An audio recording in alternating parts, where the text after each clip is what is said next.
কোরআন দিয়ে যদি বাংলাদেশ চলে, নেতা কেমন হবে? খারাপ হবে? চিন্তা করে দেখেন, এই উমর কিন্তু ভালো ছিল না ভাই। নবীকে হত্যা করার জন্যে নাঙ্গা তরবারে হাতত নিয়েছিল, যেরকম কথা ঠিক কিনা? উমর এত ভালো কেমনে হলো? শুধুমাত্র আল্লাহর কোরআনের পরশে। এই জন্য আল্লাহ বলেছেন, ইন্না নাহনু নাযালনা যিকরা ওয়া ইন্না লাহু লাহাফিজুন। সব কিছুর মধ্যে ভেজাল ঢুকলেও কোরআনের মধ্যে কোনো ভেজাল ঢুকবে না, কারণ কোরআন হেফাজতের দায়িত্ব কার? আরো জোরে বলেন। কোরআন হেফাজতের দায়িত্ব আল্লাহর। কেমনে? সাহাবীরা নবীর কাছে জিজ্ঞেস করলেন, ইয়া রাসূলুল্লাহ, আল্লাহ যে কোরআন হেফাজতের দায়িত্ব নিল, এটা কিভাবে? আল্লাহ যে হেফাজতের দায়িত্ব নিল, এটা কিভাবে? সেটা আপনাকে আমি দেখাচ্ছি। এই পাগড়ি কুটি গেল রে, দেখেন আল্লাহ যে দায়িত্ব নিছে, এটা একটা দেখে আবার আলোচনা শুরু করতে দেখবার চান না? চিন্তা করে দেখেন, বাংলাদেশে এই কোরআন শরীফ যদি না থাকে, আপনারা বলেন তো নতুন করে আবার কোরআন লেখা যাবে না? কাদের কাছ থেকে? এই যে মাথার পাগড়ি দেওয়া হচ্ছে। রাসূল বলেছেন যে কোরআনের হাফেজ হবে, সে শুধু একলা জান্নাতে যাবে না, 10 জন ব্যক্তি যাদের উপর জাহান্নাম ওয়াজিব হয়ে গেছে, তাদেরকে সুপারিশ করে জান্নাতে নিয়ে যাওয়ার ক্ষমতা আল্লাহ একটা হাফেজকে দিবে। ধরে এখন সুবহানাল্লাহ। কোন তো কোনো এমপির এই ক্ষমতা আছে? কোনো মন্ত্রী, কোনো ডিসি, কোনো এসপি? তাহলে আপনারা কেন বুকে হাত দেখেন? আমাদের গ্রামে এসপি আছে রে, মুখ সামলে কথা বলিস। আমাদের গ্রামে এমপি আছে রে, কোনোদিন খবর পাচ্ছেন যে আমাদের গ্রামে 10টা হাফেজ আছে? খবর পাচ্ছেন? কর না কেন? আছে রে, আপনি খুঁজিলেন, নিজে খুঁজিলিছেন। হুজুর জোরে গেলে দাওয়াত পাচ্ছে, আসতে গেলে কত পায় খাওয়া খাচ্ছে, 2 চোখকে হুজুর দেখবার পারেন না। আজ তাকায় দেখেন, এদের কারণে আল্লাহ কোরআন হেফাজতের দায়িত্ব নিচ্ছে। কারণ পৃথিবীর যত কিতাব আছে, কিতাব মুখস্থ করার মানুষ পাবেন না। আর কোরআন শব্দের অর্থ হলো বহুল পঠিত। এতবার আল্লাহর কোরআন মানুষ পড়ে, অন্য কোনো কিতাব অতবার পড়া হয় না। জোরে কর কথা ঠিক কিনা? এক কোরআন একদিনে যত মানুষ পড়ে, অন্য কিতাব সারা জীবনেও অত মানুষ পড়ে না। এই কোরআন 30 পারা মুখস্থ করতে কতবার পড়া লাগছে? আপনারা দেখছেন কোরআন শরীফ আর কোরআন সামনে লাই, এর কাছে কেউ দিন আসছেন আপনারা? 2-1 দিন আসে দেখবেন তো, খালি কি ঝোঁকরে অজিলাত কুলুবুহুম। সুবহানাল্লাহ বলেন। এই জন্য আপনাদের মাদ্রাসার একটা ফসল, এর মাথার পাগড়ি দিয়েই প্রথমেই দিবার ছিল। আমি বললাম না, প্রথম না, লোকজন যখন আসবে ওয়াজের মিডল পয়েন্টে, এখন ওয়াজের মিডল পয়েন্ট অন্য জায়গায় আজান দিচ্ছে বলে এখানে এশার নামাজ হবে না। এশার নামাজ যদি আজকে 8 ঘন্টা পরে হয়, সমস্যা আছে আপনাকে?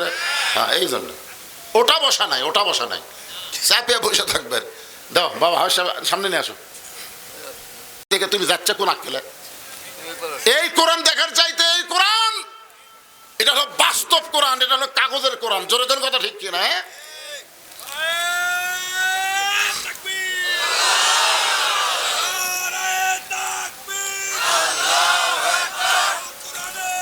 ইলাহা ইল্লাল্লাহ, লা ইলাহা ইল্লাল্লাহু মুহাম্মাদুর রাসূলুল্লাহ সাল্লাল্লাহু আলাইহি ওয়াসাল্লাম। ফাযকুরুনি আযকুরুকুম ওয়াশকুরুলি ওয়ালা তাকফুরুন। এই জিকিরের আয়াত দিয়ে আপনাদেরকে আল্লাহর কোরআন আল্লাহ জিকির হিসাবে নাজিল করেছেন। কোরআন হেফাজতের দায়িত্ব কার হাতে? এখন আর একটা আয়াত তেলাওয়াত করব, আমি অনুরোধ করবো সবাই বসবেন। আর একটা আয়াত, বেশি তো আজকে বলা যাবে না। আর একটা আয়াত শোনেন, ইযা নুদিয়া লিস-সালাতি মিন ইয়াউমিল জুমআ ফাসআউ ইলা যিকরিল্লাহ। এখানেও কিন্তু আল্লাহর জিকিরের কথা আছে, আছে না নাই? তাহলে প্রথম জিকির আমরা কি বুঝলাম? আল্লাহ আমাদের জিকির করে, আমরা আল্লাহর জিকির করব। এখানে জিকির মানে হলো স্মরণ করা। ধরে কোন জিকির মানে কি করা? মাঝে মাঝে না, সব সময়? সব সময়। যেরকম বুড়ি সব সময় স্মরণ করছে কাকে? আল্লাহ তাকে স্মরণ করছে। গোটা দুনিয়া ধ্বংস হয়েছে, কিন্তু বুড়িটা ধ্বংস হয়নি। তাহলে সব সময় স্মরণ করলে আমাদের লাভ না লস? আচ্ছা, 2 নম্বর যেটা জিকির বললাম, ইন্না নাহনু নাযালনা যিকরা।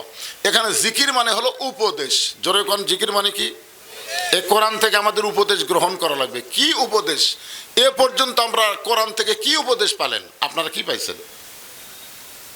আমি পরের জিকির বলতেছে যে আজান দেওয়ার সাথে সাথে কিছু লোক মনে করে যে আজান দিলেই মনে হয় নামাজ, তাই না? আজান দিলি তো নামাজ না পাগলা। মসজিদের মধ্যে মুসল্লি ঢুকছে, ইবলিস শয়তান কান্দিছে। তো ইবলিসের বেটা খান্নাস বলতেছে, বাবা কান্দেন কেন? বলে কান্দার কারণ হলো এত চেষ্টা করলাম ওকে মসজিদে ঢুকতে দিব না, কিন্তু তারপরেও যে ঢুকলো এই জন্য আমি কাঁদতেছি। খান্নাস বলতেছে কান্দার দরকার নাই, কারণ মসজিদের মধ্যে ঢুকে তো লাভ না, নামাজের মধ্যে ওকে আমি ঢুকতে দিব না। নামাজের মধ্যে কি দিব না? ঢুকতে দিব না। বিসমিল্লাহ বলে আল কাটছে, মনে আছে না? ভুলে গেছেন? ভুলে গেছেন? বিসমিল্লাহ বলে আল কাটে ওই পানি দিয়ে হাত ধোছে, ধুয়ে আবার উপরে উঠে চারিদিকে তাকায় বলতেছে আলহামদুলিল্লাহ, কেউ দেখেনি। আপনারা বলেন তো এই লোকটা নামাজ আদায় করছে? আল্লাহ কোরআনে বলেন ইন্নাস সালাতা তানহা আনিল ফাহশাই ওয়াল মুনকার, একমাত্র নামাজই পারে মানুষকে যাবতীয় বেহুদা খারাপি কাজ থেকে হেফাজত করতে। জোরে কোন কথা ঠিক কি না? একটু মনোযোগ দিয়ে শুনবেন। এখানে ইন্না নাহনু নাযালনা যিকরা, যিকির মানে হলো উপদেশ। উপদেশ বলতে আপনার কি বুঝলেন? এই যে আমি ওয়াজ করতেছি, উপদেশ দিচ্ছি। মনে করেন এক বক্তা ওয়াজ করতে বলেছে বিপদে বন্ধুর হাত ধরলে বন্ধুর লাভ হয়। বক্তা ওয়াজ করছে বিপদে বন্ধুর হাত ধরলে বন্ধুর কি হয়? লাভ হয়। তো দুই বন্ধুর মধ্যে এক বন্ধু ওয়াজ শুনছে, তখনই নিয়ত করছে আমি হুজুরের ওয়াজ আমল করব, আমার বন্ধু যখনই বিপদে পড়বে আমি বন্ধুর হাত ধরবো। এই নিয়ত করে মাহফিল থেকে বাড়িতে গেছে। কয়েকদিন পরে দেখে ওর বন্ধু এক হিন্দুর সাথে মারামারি করতেছে। ওর বন্ধু হিন্দুকে একটা মারতেছে, হিন্দু আর বন্ধুকে একটা মারতেছে। এর নাম কি? মারামারি। এর নাম কি? ওর মনে পড়ছে হুজুর তো ওয়াজ করছে বিপদে বন্ধুর হাত ধরলে বন্ধুর লাভ হয়। ওই দৌড়া যা বন্ধুর দুই হাত চাপা ধরছে। যেই দুই হাত চাপা ধরছে হিন্দু সুযোগ পায় দুই গালে দুটা মেরে দৌড় মারছে। তখন বলতেছে কে রে ভাই, তুই আর বন্ধু হয়ে এই কাম করলি কেন? আগে তো ভালোই হচ্ছিল, ওই আমাকে মারে হেমাক মারি, কিন্তু দৌড়ে এসে তুই আমার দুই হাত ধরলি, আমি তো খালি মার খেলাম। এই জন্যই তো হুজুরকে ওয়াজ শোনা যাবে না রে। কি ওয়াজ করলো? আমল করে যার বন্ধু পিটন খেলো। আপনারা বলেন তো হুজুর কি করছে? বিপদে বন্ধুর হাত ধরা মানে কি? হাত চাপা ধরা। আপনারা এটাই বুঝলেন? আপনার সবচাইতে বড় বিপদ কি? দুনিয়া না মরা। কোনটা বিপদ? আজকে মরে গেলে দেখবেন আমরা কোরআন শরীফ খতম দিই, মরে গেলে আমরা এটাই বুঝলাম। চলো আমরা এক গ্রুপ যাই। আমার এক দাদা ছিল, আল্লাহ জান্নাতবাসী করুক, ছোটবেলায় দেখছি কোনো মানুষ মরলি আমার দাদা বলতো আলহামদুলিল্লাহ আলহামদুলিল্লাহ আলহামদুলিল্লাহ। আমি বললাম কে রে দাদা, মানুষ মরলে ইন্নালিল্লাহ কোয়া লাগে, আপনি আলহামদুলিল্লাহ কর না কেন? আলহামদুলিল্লাহ বলেন কেন? বলে ভাই রে, আমি কোরআন শরীফ খতম দিয়ে খাই, কেউ মরে না, আমার দাওয়াতও নেই। আমি কোরআন শরীফ খতম দিয়ে খাই, কেউ মরে না, আমার দাওয়াতও নেই। আর 2 মাস পরে একটা লোক মরলো, মরার খবর শুনে আমার খতম দিয়ে খাওয়ার দাওয়াত হবে, এই জন্য আলহামদুলিল্লাহ। আমি বললাম দাদা আপনারা কিভাবে খতম দেন? তখন বলতেছে ভাই আমরা 10 জন একটা জোট করছি, 10 জন, কেউ মরলে আমরাই 10 জন। আমাকে 10 জনকে একজনকে দাওয়াত দিই, আমরা বলি ভাই একলা যাবো না, আরো 9 জন আছে, আমাকে একটা গ্রুপ আছে। এই 7 পাড়ার মধ্যে খতম আমরা ছাড়া অন্য কেউ চান্স নেই। কিভাবে খতম দেন? আমরা 3 পাড়া করে ভাগ করে নেই, ওই 3 পাড়া ছাড়া অন্য কোনো পাড়া আমরা পড়ি না, আমার 3 পাড়া ওর 3 থেকে, এইভাবে।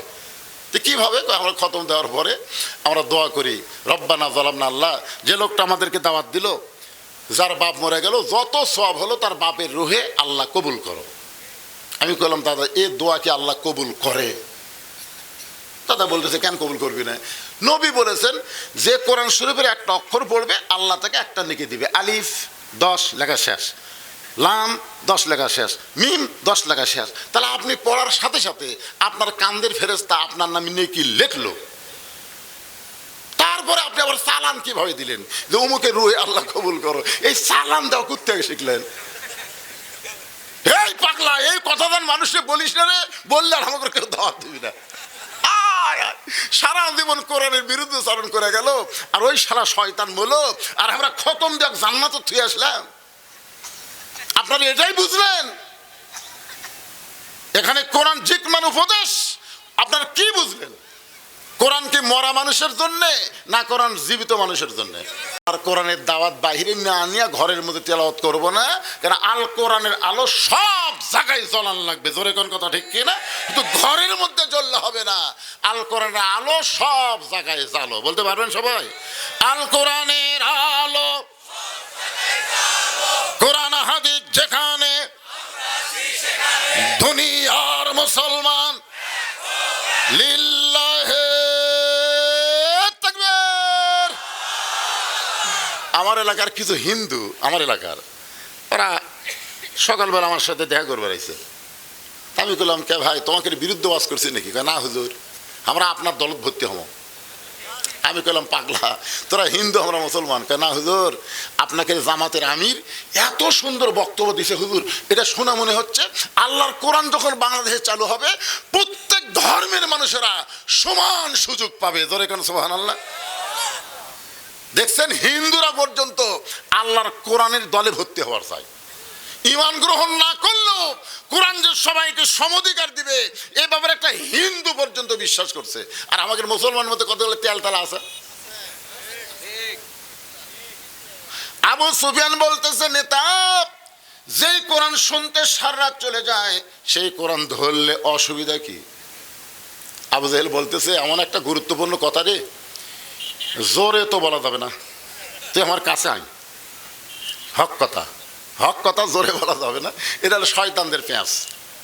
যে আবু সুফিয়ান আইছে, কানটা মুখের কাছে দে। কান যখন মুখের কাছে দিয়েছে, আবু জাহেল চারিদিকে তাকা দেখে কেউ নাই।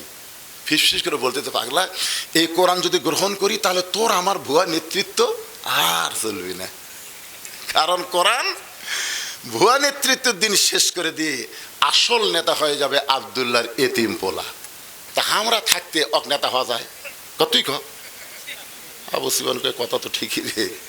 বাংলাদেশ আবু জেহেলের যারা দল করে এরা কোনোদিনও চাবে না এই কোরআনের বিজয় হোক। জোরে কোন কথা ঠিক কি না? এক নম্বর হলো রাষ্ট্রীয় আবু জেহেলের আইনের শক্তি, এরা কোরআনের বিরুদ্ধচারণ কিয়ামত পর্যন্ত করবে, আমাদের বাংলাদেশেও করবে। জোরে কোন কথা ঠিক কি না? দুই নম্বর হলো যারা পুঁজিপতি। পুঁজিপতি দেখেন, আজকে কার ছেলে কোরআনের হাফেজ হলো, আমি শুনে আমার কলজার মধ্যে একেবারে ধর্ম উঠে গেল। একটা প্রতিবন্ধী, একটা মানসিক রোগী, তার সন্তান কোরআনের হাফেজ। আপনি খোঁজলে দেখবেন বাংলাদেশের কোনো পুঁজিপতি, কোনো ধনী, কোনো এমপি, কোনো নেতার সন্তান কোরআনের হাফেজ হয় না। জোরে কথা বলেন না কেন ভাইজান? কারণ এরা সবসময় কোরআনের বিরুদ্ধে, কারণ এরা জানে কোরআন আইন চালু হলে শতকরা 2.5 টাকা আল্লাহ দেওয়া লাগবে, 2.5 টাকা জাকাত দেওয়া লাগবে। তাহলে 1000-এ কত দেওয়া লাগবে? 25 টাকা। 2500 নয়, 25 টাকা। হ্যাঁ, লাখে কত? 2500। 1 কোটিতে 2.5 লাখ, 100 কোটি 2.5 কোটি, 1000 কোটি। ও বাবারে, ও বাবারে, যারা 1000 কোটি, এরকম 100 জন ধনী, 1000 কোটি টাকা আছে, এরকম 100 জন ধনী বাংলাদেশে আছে। এরা হিসাব করে দেখছে, ওরে বাবা, যে টাকা জাকাত হবি এই টাকা দিলে বাংলাদেশের কোনো গরিবই থাকবি না, তাহলে আমাকে পায়ের মোজা কে সাফ করবে, আমাদের গাড়ি কে মুছবে?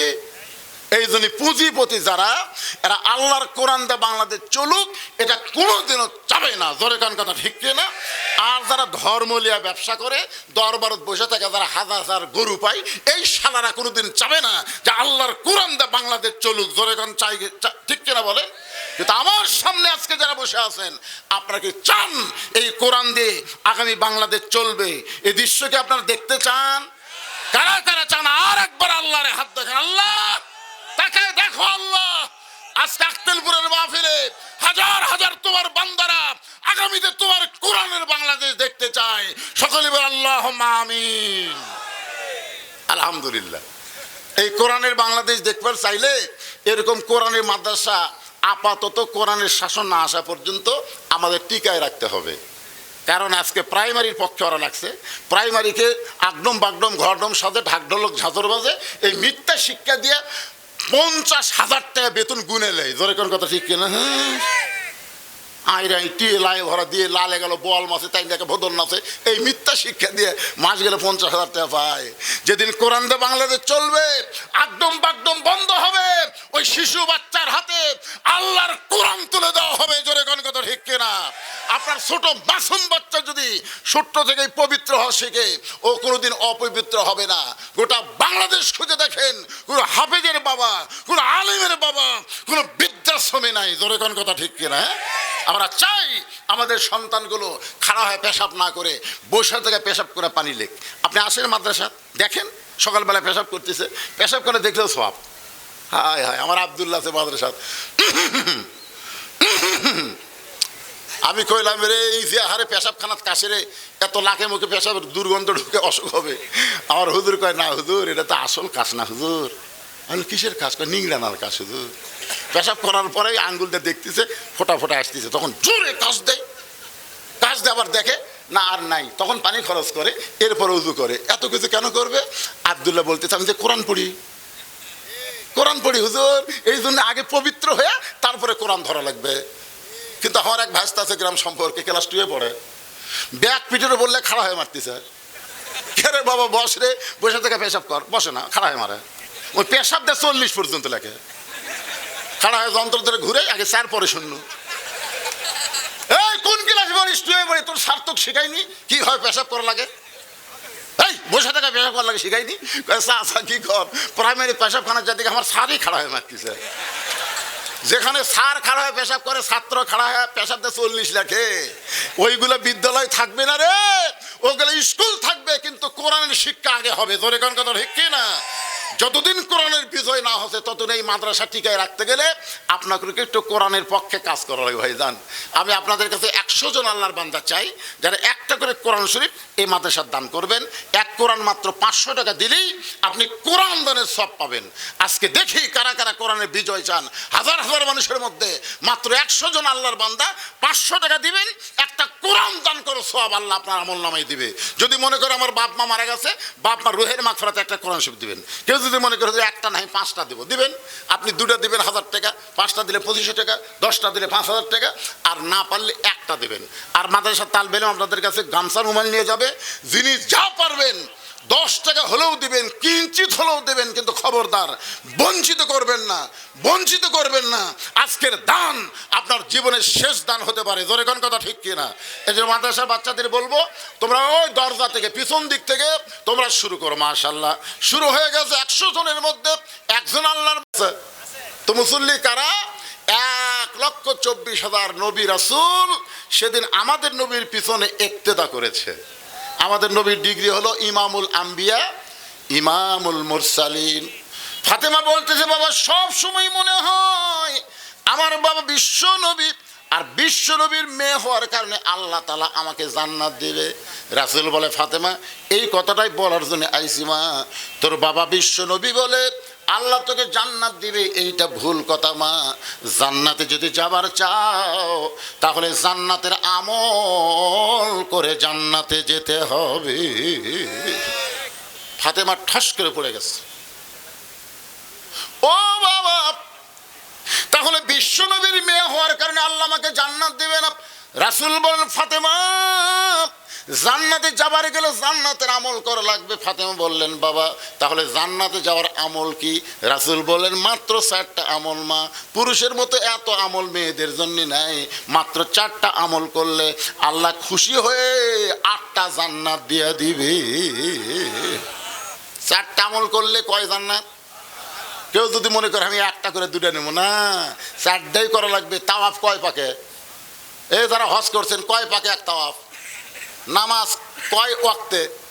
5 ওয়াক্তে নামাজ। কেউ যদি মনে করে আমি 4 ওয়াক্ত পড়বো 1 ওয়াক্ত পড়বো না, আল্লাহ তোর নামাজই নেব না, তোর নামাজই নেব না।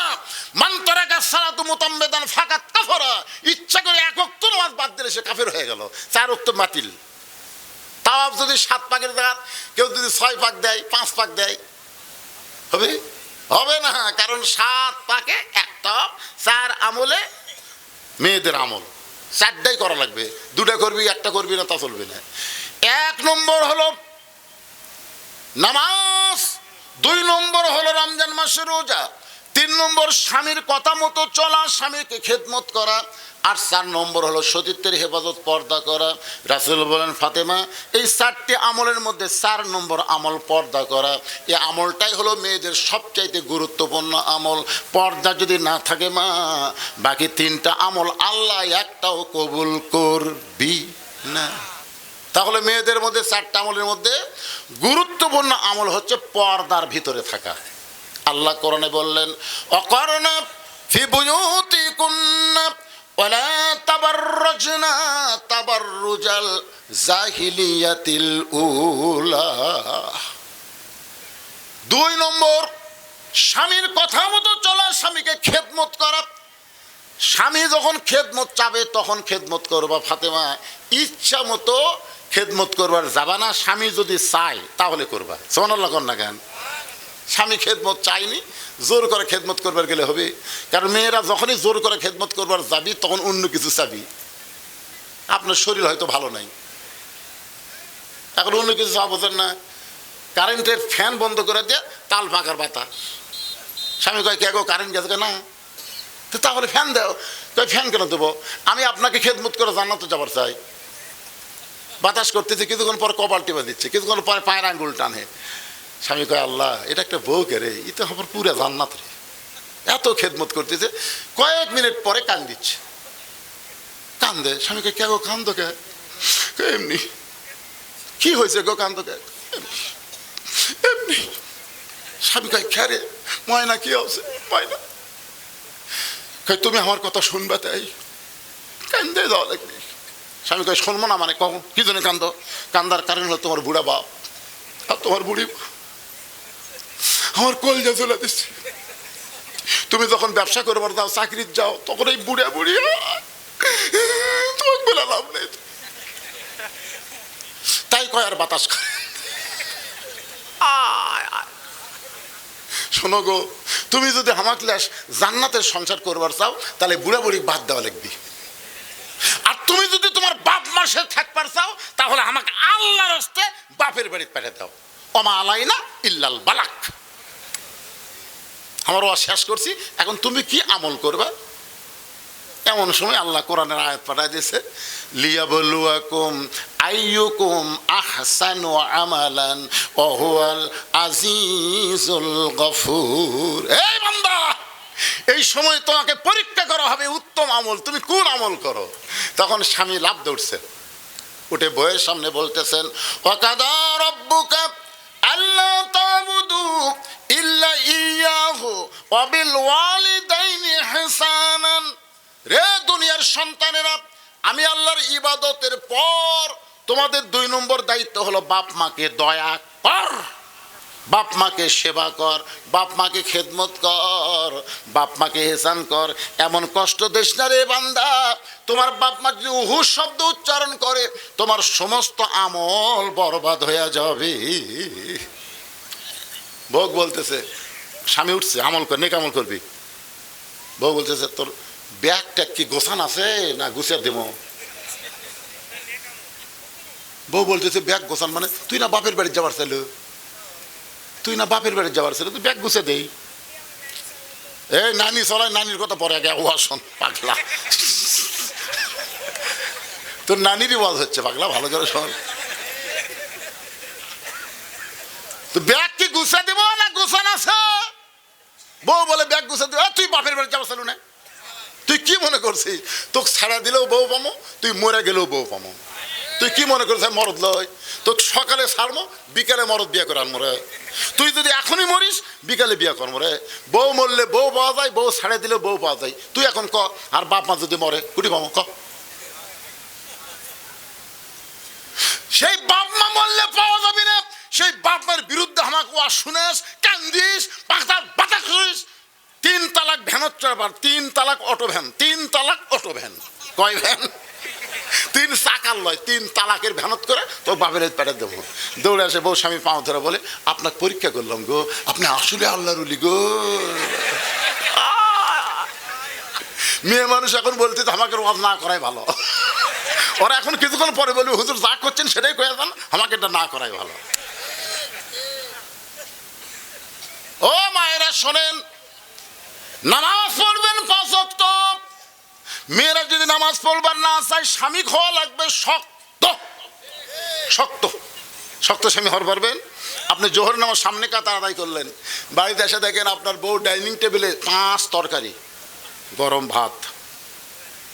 আহারে, 5 তরকারি গরম ভাত দিয়ে আপনার খাবার দিয়েছে, আপনি দোয়া পড়তেছেন, আল্লাহুম্মা বারিক লানা ফিমা রাযাকতানা ওয়া কিনা আযাবান নার, বিসমিল্লাহ বারাকাতিল্লাহ কয়ে কেবল ভাত দিয়ে মুকুট দিবেন। আপনার বিবেক বলতেছে, কে রে, তুই তো নামাজ পড়ে এসে ভাত খাচ্ছ, তোর বউ। আল্লাহ যে কোরআনে বলছে, কু আনফুসাকুম ওয়া আহলিকুম নারা, জাহান্নামের আগুন থেকে স্বামী একলা বাঁচলে হবে না, আহাল পরিবার নিয়ে বাঁচা লাগবে। তখন আপনি খাওয়া বাদ দিয়ে বলতেছেন, কে গো তোমার নামাজ? তুই গোসলই করিনি, ওই গোসলই করেনি, বেয়া নামাজই আপনার খাবার দিচ্ছে। এখন আপনি কি আমল করবেন? লিয়াবলুয়াকুম আইয়ুকুম আহসানু আমালা। এই সময় আপনার উত্তম আমল কি? উত্তম আমল হলো শক্ত হলে গোসল কর, নামাজ পড়, তারপরে ভাত খাবো। বেয়া নামাজের হাতে আমি খাবো না রে। বউ কই, ওরে বাবা রে, যা গোসল টোসল করে নামাজ পড়ে স্বামীর কাছে এসে খাও, এখন খাও। তুই জানিস না হুন্না লিবাসুল্লাকুম ওয়া আনতুম লিবাসুল্লাহুন্না? একলা খামো কেন রে? 2 জনে এক থালিত খামো রে। শোনো, 2 জন এক থালিত খামো পাগলি। এই জন্য তো কইলাম নামাজ পড়াই, একসাথে খাও। এখন এই স্বামীর কথা পরে আসতেছি। আপনার কি মনে করছেন ও আধঘানা করে ফেলা মতায়? আগে যেটা করছি সেটা শোনেন পাগলা। কি কয়, স্বামী পড়ে না। তো এখন আল্লাহ বলেছে হুন্না লিবাসুল্লাকুম ওয়া আনতুম লিবাসুল্লাহুন্না। স্বামী হলো বিবির পোশাক, বিবি হলো স্বামীর পোশাক, একসাথে খাবো। এখন স্বামী লোকমা তুলে বউয়ের মুখে দেয়, বউ কাঁটা বেছে স্বামীর সামনে দেয়, একজন মাছ বাছে, একজন ভাত তুলে দেয়, 2 জনে একসাথে খায়। ফেরেশতাকে আল্লাহ খবর কি? আল্লাহ বলে স্বামী স্ত্রী দুটাই জান্নাতি। সুবহানাল্লাহ বলেন। হ্যাঁ, আমার মায়েরা শোনেন, এক মা আমাকে বলেছে, হুজুর আমার স্বামী সাকিব খানের মতন সুন্দর। আমি তখন আমার স্বামীকে রাস্তার যাই, রাস্তার মেয়েরা খালি আমার স্বামীর দিকে তাকা থাকে। এখন বলেন, আমার স্বামীর দিকে অন্য কোনো মেয়ে তাকা থাকলে আমার ভালো লাগে? তো হুজুর একটা দোয়া দেন তো, যে দোয়া আমার স্বামীর বুকুত পড়ে ফুঁ দিলে আর কোনো মেয়ে মানুষ তাকাবি না। আমি বললাম, কোনো দোয়া লাগবে না মা, তোমার স্বামীকে চাচা বানাও। না, এটা বলতে যে কী করলেন হুজুর? আমি বললাম, চাচা কবার কইনি পাগলি, চাচা বানাবার খুশি। পারবি না? ইচ্ছা করলে পারবি না? পারবে না। স্বামীর 2 পাও ধরে আস্তে আস্তে স্বামী বলছে, তুমি দাঁড়িয়ে রাখলে তোমাকে সেই সুন্দর লাগবে, জানো, সে রাখো গো। কিন্তু কি জন্য রাখাচ্ছে সেটা বলতেছে না। পাও ধরে পাও টিপিয়া চুমে একা একা 4 আঙুল দাঁড়িয়ে আছে। এখন এই স্বামী গিয়ে রাস্তায় বেড়াচ্ছে, একটা মেয়েও তাকায় না, কারণ চাচার দিকে থেকে লাভ, চাচার দিকে থেকে লাভ আছে। 2-1টা মেয়ে বলতেছে, আসসালামু আলাইকুম চাচা, কেমন আছেন? বউ কয়, বানাসি রে, মাল বানাসি রে। যদি বউ ইচ্ছা করে স্বামী দাঁড়িয়ে রাখাবার পারে, সেই বউ ইচ্ছা করলে স্বামীকেও নামাজি বানাবার পারবে। জোরে করে কথা বলেন না কেন ভাই? পারবে না? খালি আপনি বউয়ের কাছ থেকে কিছু পাওয়ার চান, আর আপনার কাছে বউ কিছু পাওয়ার চান। আপনার দেখবেন আপনার বাপ মায়ের খেদমত করতেছে, আপনার বউ আপনার বোনের দাওয়াত দিচ্ছে, আপনার বউ আপনার ছোট ভাই তাকে দাওয়াত দিচ্ছে, তার বাড়ি পরিবার, তখন আপনার মনে হবে, কে রে, এই তো